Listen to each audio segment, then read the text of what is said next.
FZS এর drive অ্যাক্সেলের পেনিয়ামগুলো কীভাবে বসবে। মেন অ্যাক্সেলের ফার্স্ট গিয়ার পেনিয়াম বড় ছোট হলে ড্রাইভ অ্যাক্সেলের ফার্স্ট গিয়ার পেনিয়াম বড় হবে। এটা যত গিয়ার বাড়বে এটা ছোট থেকে বড় হবে, ড্রাইভ অ্যাক্সেলের বড় থেকে ছোট হবে। তো সবার প্রথমে ড্রাইভ অ্যাক্সেলে বসবে সেকেন্ড গিয়ার পেনিয়ামটা। সেকেন্ড গিয়ার পেনিয়ামের ওপরে বসবে একটা ওয়াসার।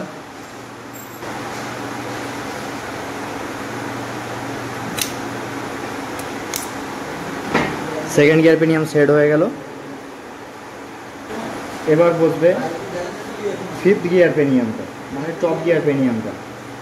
টপ গিয়ার পেনিয়ামের এই সকেট সিস্টেমটা থাকবে সেকেন্ড গিয়ারের দিকে, এদিকেই থাকবে ঠিক এভাবে।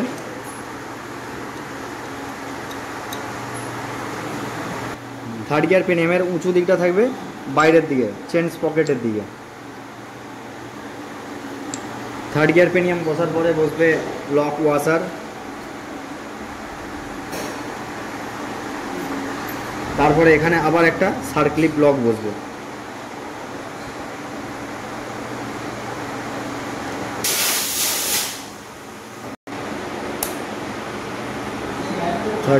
থার্ড গিয়ার হয়ে গেল। ফোর্থ গিয়ার পেনিয়াম হবে এরপর। ফোর্থ গিয়ার পেনিয়ামটা থাকবে বাইরের দিকে, এই পেনিয়ামটা থাকবে বাইরের দিকে।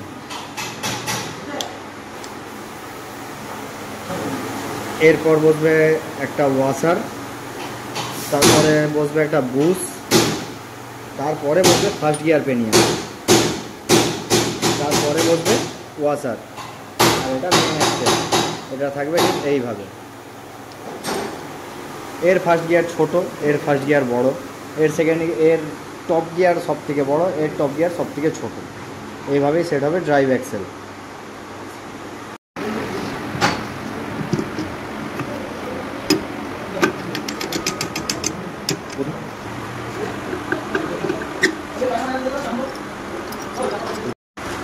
RB7Y এটা হবে একদম নিচে এখানে।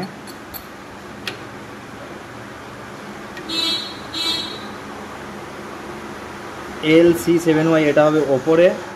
এটা এই দুটো ড্রাইভ অ্যাক্সেলে, একটা ওপরে একটা নিচে।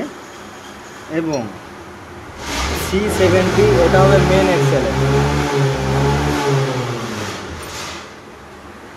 এবার পিনগুলো বসবে। মেন অ্যাক্সেলে একটাই থাকবে ফিঙ্গার, ড্রাইভ অ্যাক্সেলে দুটো থাকবে।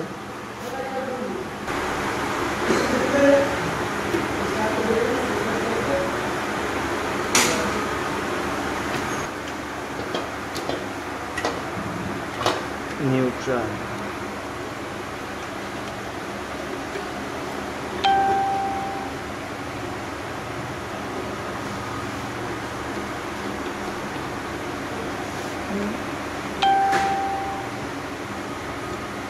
এটা নিউট্রাল হয়ে গেছে। First gear, second gear, third gear, fourth gear, fifth gear. ঠিক আছে, দেখ